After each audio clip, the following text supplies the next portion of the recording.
You've decided to cut sugar out of your diet to lose weight and gain health. That will work, but sugar seems to be hidden in everything. So now that you gave it up, what is left to eat? This video shows you the foods to avoid, the ones to eat in moderation, and the ones to enjoy now that sugar is off the table.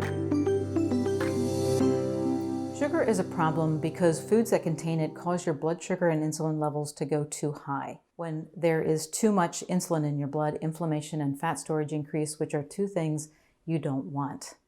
Now, giving up sugar means different things to different people. For most, it means giving up added sugar. This gives us obvious culprits like cookies, cakes, and candies, but also includes some foods that you wouldn't suspect, including salad dressing, healthy-looking snacks like these apple chips, this beef jerky, and this package of granola. So if you're eating a packaged food, I recommend turning the package over and looking to see if sugar is listed as one of the first 3 ingredients. If it is, don't eat it. And note that sugar goes by different names. In fact, of all of these foods, these apple chips are the only ones that show sugar in their ingredient list. The other 3 mention dextrose and multiple types of syrup, including high fructose corn syrup. These are different forms of sugar, but have the same inflammatory fat storing effect as table sugar. Now, do these naming tricks complicate things? Absolutely. So another rule for foods to avoid when you go sugar-free is when in doubt, do without. In other words, if you are not sure if the food contains sugar, don't eat it. Whole foods don't necessarily come in a box, but some of them contain natural sugar like fruit, yogurt, and raw nuts and seeds. These unrefined foods have fiber and nutrients that lock in the sugar, helping to slow the absorption into your bloodstream. They are better choices than processed foods with added sugar, but how much you can consume and still reach your goal is up to your unique metabolism. And of course, if you are following a low-carb diet, the carb content of the food needs to be taken into consideration. Therefore, these foods will be in our moderate intake column. Foods in which the natural sugar is isolated or amplified, such as honey, maple syrup, juice, and dried fruit, fit into the moderation column as well. However, these high fructose foods get an asterisk because they are not right for everyone. First of all, they are intensely sweet and calorie dense, so they will keep your desire for sugar alive and need portion control. And if your diet has been poor in the past, these foods may cause you to take in more fructose than your body can handle, overloading your liver and increasing fat production. Foods sweetened with non-caloric sweeteners also make the moderate intake column with an asterisk. Adding a dash of stevia to plain yogurt is okay, but giving up added sugar only to turn around and buy sweet treats made with non-caloric sugar substitutes is missing the point. Remember that you are avoiding sugar because you want the health and weight loss results. Don't spin your wheels trying to find sugar-free loopholes. Now, it likely makes sense that chocolate candy is still chocolate candy even when it is sweetened with non-caloric sugar alcohols. But what about zero-calorie diet drinks? Must you give them up? Ultimately, this decision is up to you, but here are 2 considerations. First of all, keeping sweeteners in your diet keeps your taste buds and brain chemistry hooked on sweetness. You may think they are the perfect solution for cutting calories, when in reality, relying on them is just kicking the can down the road, keeping your addiction to sugar alive. Another consideration is whether you prefer going cold turkey or weaning yourself off of sweetness. Getting sugar out of your diet is a change for your body, and it will go through a withdrawal period. During this time, you will feel worse, not better. Fortunately, this is a temporary condition, and I assure you that life is so much better on the other side of sugar. But to get there, you need to go through this uncomfortable transition. For some of you, it will make more sense to go cold turkey and get all added sweeteners out of your diet overnight.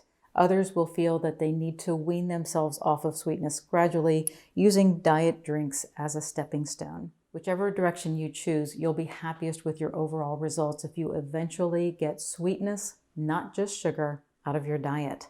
Once the intensity of sweetened foods no longer hijacks your taste buds, you will find that water, coffee, and tea is all you need. To get the most satisfaction and success with your sugar-free diet, focus your food choices on whole foods that are high in healthy fats and protein and have the best fiber to carb ratio.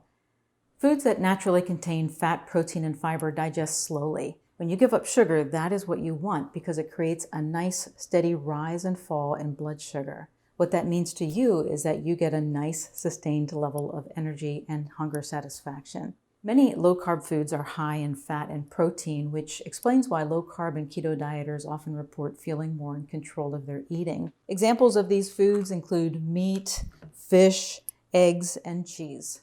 You can also include cooking fats like butter and healthy oils like olive oil, avocado oil, and coconut oil. Now, I have a full list of low-carb, high-fat foods that you can download for free that I will point you to. That list also includes low-carb foods that provide you with fiber. Your best choices being non-starchy vegetables such as salad greens, green beans, broccoli, cauliflower, zucchini, to name a few.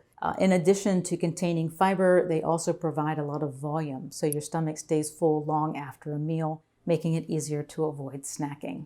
I will say again that life is so much better on the other side of sugar, but no one can convince you of that. You have to experience it yourself, and the only way to do that is to take the plunge and give up sugar for at least 1 month. I promise you that your body will thank you for your efforts. Now, before you leave, my husband Keith and I have something to share with you. Yep. And test. Test. Yep.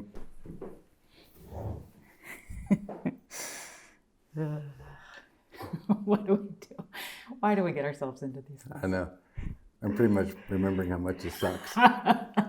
Hey everybody, a lot of you recognize this guy, my husband Keith. We used to do videos together here on YouTube, and there are a lot of you that have asked me about him and miss him, and so here we are. How are you doing? I'm doing good. That's good. So we have been looking for ways to bring Keith back into the fold a bit and make some guest appearances, and we back and forth on what we wanted to do, and we decided that, we have some wonderful people in our lives who are doing some really cool things. So we thought, why not try our hand at a little bit of a human interest? Thank you. Human interest type of a story about some of the people that are in our lives. And so here we are in this beautiful place. Yep. So we are actually in what's called a Freedom Home in Columbia, Pennsylvania. Our good friend Justin and his wife purchased this home, I believe it was just earlier this year. Mm-hmm. They've done some renovation on it, but they've turned it into an Airbnb, and they invited us down here for a night to stay and see what we thought of the place. So this is a historic home built in 1876, 3 stories, 5 bedrooms, gorgeous fireplaces, staircases, hidden staircases. Yeah, it reminds me of my granny's house where there was just like the architecture. You're just a little kid and you're looking around and it's like amazing. Yeah, it's amazing. I mean, for the two of us, just the two of us to be here in this huge house overnight. Oh, I know. We were lost. Yeah, but it was, we had a great night's sleep. Oh, I know. Yeah, there's not a lot of creaky floorboards or anything. Cemetery across the street. Oh, yes, very quiet neighbors. That's an important thing. Yeah. And some historic figures over there too. Yes, I guess there are some historic people that are buried across there. But this house, it was built by an architect. It's just amazing. It really is. You step into every room and you're just kind of it's like that wow factor. We're in Columbia, Pennsylvania, which is about 45 minutes to an hour south of where we live. It's right on the river. It's a historic river town, actually, and just an hour to the west of us is Gettysburg, Pennsylvania, and just minutes going the other way, you're getting into Lancaster County, which is Amish country. And this area, Columbia, is actually very historic and very historically important. I think Justin said that there are 11 certified locations, houses, I think, down close to the river that were part of the Underground Railroad during the Civil War. This house was built after that. So even though there is a secret room and kind of a little bit of a tunnel in the basement, they can't really tie this to that, but it's still historical, and it's a wonderful place. Columbia, it's a great place to visit. If you and your family are looking for some place to go that has some history, has some You know, they're shopping. Baltimore's an hour away. Hershey and Hershey Park, amusement park is 45 minutes away. We're close to Harrisburg International Airport from here, maybe a half an hour or something. And you would really appreciate being here. It is really amazing. Yeah. So there you go. Just our start at introducing you to a few amazing people in our lives and bringing this guy back on front of the camera and getting your feet wet again.